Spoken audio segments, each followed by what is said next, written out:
chip da beleza, lipedema e menopausa. Então a gente junta essas três coisas porque o lipedema ele tem relação com a alteração hormonal. Os implantes, né, que o pessoal usa, né, de média e longa duração, então que duram aí entre 6 meses e 1 ano, né? Tem alguns que duram 3 meses também. Eles entram aí no que é o climatério para tentar manter uma forma mais, eu diria, mais confortável do tratamento de reposição hormonal. Qual é o grande problema, né? O grande problema é que quando a gente tem a menopausa, geralmente a mulher está com menos da metade dos hormônios que ela tinha quando ela tinha 20 anos. E eu sei que a comparação que vocês fazem, como a minha vida era quando eu tinha 20 anos, como era a minha disposição quando eu tinha 20 anos, eu comia de tudo. E se eu quisesse perder peso, eu pegava e segurava o final de semana e na segunda-feira eu já estava 2 quilos mais leve. Pois é. Então, essas são queixas, né? Queixas, por exemplo, como ânimo, como humor, como libido. Agora, o que eu preciso falar para vocês? O climatério, pessoal, assim como a andropausa, então, o homem vai perdendo testosterona progressivamente, são processos crônicos e lentos, tá? Vamos tentar comparar assim. O prédio, ele vai, ou a sua casa, a pintura ela vai descascando. Ela vai descascando de tal maneira que quando ela descasca 10%, você nem percebe. Quando ela envelhece 20%, você também não percebe. Mas quando você está lá para os 50%, 60%, você olha e fala assim, eu acho que eu preciso pintar minha casa. E quando você está nos 80%, você fala assim, eu definitivamente preciso pintar minha casa. Só que você não vai na loja, né, compra uma tinta e joga um balde de tinta na sua parede, certo? Pois é, quando a gente está lidando com reposição hormonal, principalmente na menopausa, que é diferente de fazer uma reposição hormonal, por exemplo, um paciente que usa esteroide, ou um paciente que teve câncer de testículo, teve que tirar o testículo, e aí entra em reposição hormonal, ou então uma mulher que teve câncer de útero, aí precisa tirar útero, acaba tirando ovário, aí a gente entra na reposição hormonal, né, uma mulher jovem. Então é muito diferente, pessoal. Não existe um número no seu corpo que tem assim, o hormônio tem que ficar a tanto. O seu corpo se ajusta àquilo. O processo mais rápido que a gente tem de transformação hormonal chama-se adolescência, chama-se puberdade. E mesmo assim, ela começa lá a partir dos 12, 13 anos e ela vai até os 19, 20, né? E nesse período, olha só, onde nem o seu cérebro terminou de formar, né? Porque você está com 20 anos, mas o seu núcleo frontal, ou núcleo ventromedial do córtex pré-frontal, que faz você entender o que é risco, né? Ele não está formado ainda, mas a parte hormonal está. Então, nesse período, né, a gente tem um aumento progressivo do que é a quantidade de hormônio, né, até que chega numa situação crítica. No caso das meninas, elas têm a menarca, que é o início da menstruação. Os meninos, eles começam a ter produção de sêmen, né? Mas outras coisas começam a acontecer. Começa a crescer pelo, começa a ficar com aquela voz engraçada do Salsicha do Scooby-Doo, né? Porque a voz está mudando, né? E isso dura anos. Mas calma, o que eu estou propondo para você não é fazer uma terapia de reposição hormonal que demore anos. Não é isso. Mas vocês precisam entender que qualquer tratamento de reposição hormonal, ele, quando é feito nessas condições, né, em condições fisiológicas, ou seja, a mulher atingiu o climatério, né, o homem está num hipogonadismo. Você precisa fazer com um certo cuidado, você precisa fazer de uma forma progressiva. Aí vamos falar do implante hormonal que o pessoal apelidou de chip da beleza. Em primeiro lugar, pessoal, eu não gosto desse nome, chip da beleza, né? Porque, cara, feio não tem conserto. Então não adianta você botar qualquer coisa que você não existe.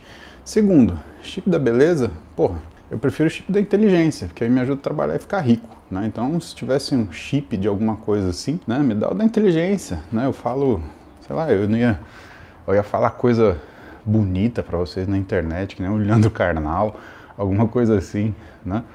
Mas, né? Então não existe chip da beleza, né? É uma denominação muito tola, né? E os implantes hormonais, normalmente eles funcionam melhor porque eles são dispositivos hormonais de demora.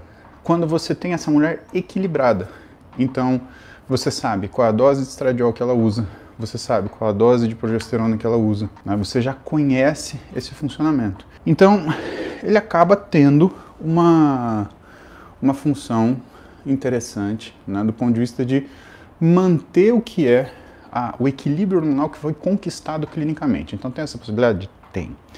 Agora, em parte, o chip da beleza, né, ou o implante de gestrinona, né, ele ganhou uma popularização e virou meio carne de vaca, né? Então todo mundo usava, uma mulherada começou a usar implante de gestrinona. O problema é que a gestrinona, ela é um bloqueador ou ele é um antagonista de estradiol e progesterona, com uma leve ação estrogênica e androgênica e progestagênica. Mas como assim? Ele bloqueia e estimula? Então, pensa que um bloqueador total de estradiol e de progesterona, ele faria a função cair a zero. Mas a gestrinona, ela não faz cair a zero. Ela faz ficar 10%, 20%, tá?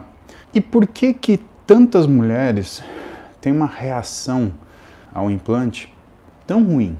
Normalmente são mulheres que já têm baixo estradiol, baixa progesterona. E aí o que acontece é que você, numa mulher que já tinha pouco, você vai lá e pisa o pé e bloqueia.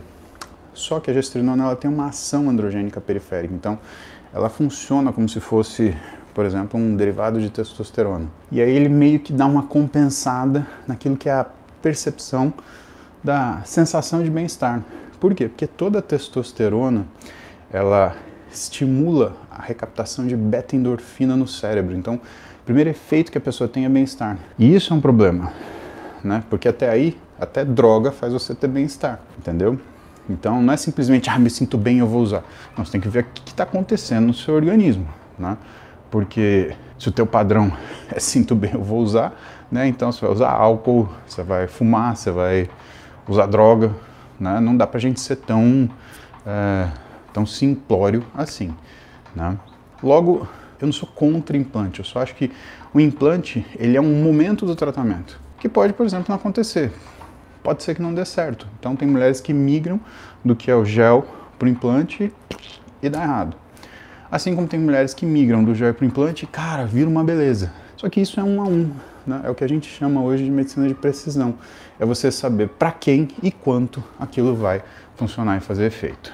Ora, e quanto ao lipedema? O lipedema, ele tende a melhorar quando você faz esses tratamentos. Mas uma das coisas que mais regula a inflamação é a glicemia. Então, existem alguns trabalhos hoje relacionando o uso de semaglutida, né, ou Ozempic, com melhora do lipedema. E o curioso é que análogos de GLP-1, eles têm esse efeito sim sobre o lipedema e eles participam dessa terapia. Mas só isso? Não. Metformina, simplão, melhora o lipedema, né? Principalmente quando você combina com resveratrol, né? Então são coisas que elas atacam o lipedema na bioquímica dele. É claro que aí vai faltar o comportamento, a alimentação e treinamento, tá? Mas esse conjunto, climatério, implante hormonal e lipedema, a gente consegue tratar. A gente só não consegue tratar tudo de uma vez, tá? Evidentemente que quando você começa a arrumar o que são seus hormônios, esse lipedema, ele começa a ceder, né? E quando você chega no patamar de usar um implante hormonal, muito provavelmente você já está muito melhor do que no começo. Então, não é que o implante hormonal ele melhora o lipedema, ele só continua o tratamento da melhora que você já estava obtendo. Tudo bem? Então, nunca mais vamos pensar que implante hormonal é tratamento para lipedema, tá? Implante hormonal, quando bem indicado, ele ajuda no tratamento, na terapia de reposição hormonal, ele tem um ponto certo de começar.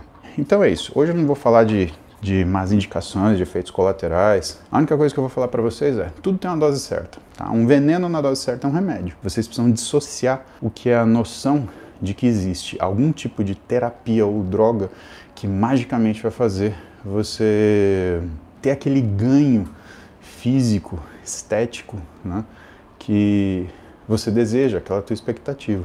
A Duda Kruber está perguntando se eu sou médico, pessoal. Vocês respondem pra ela, por favor? Eu sei que eu não pareço. Tinha um careca barbudo, um cara de pirata lá, que tava falando uns negócios da hora. Ai, ai, ai. Vamos lá. Lembrem assim, né, se for conveniente para vocês, aperta o botão de seguir aí. Eu tenho recebido algumas mensagens, não são muitas, de que precisou seguir mais de uma vez porque a plataforma derrubou. Eu recebi isso do Instagram e do YouTube. Pelo sim, pelo não, aperta o seguir aí. Garante que você vai estar comigo aqui todo dia, de manhã, às 7 da manhã. Estamos aqui fazendo cardio, trocando ideia para deixar o dia melhor. Combinado?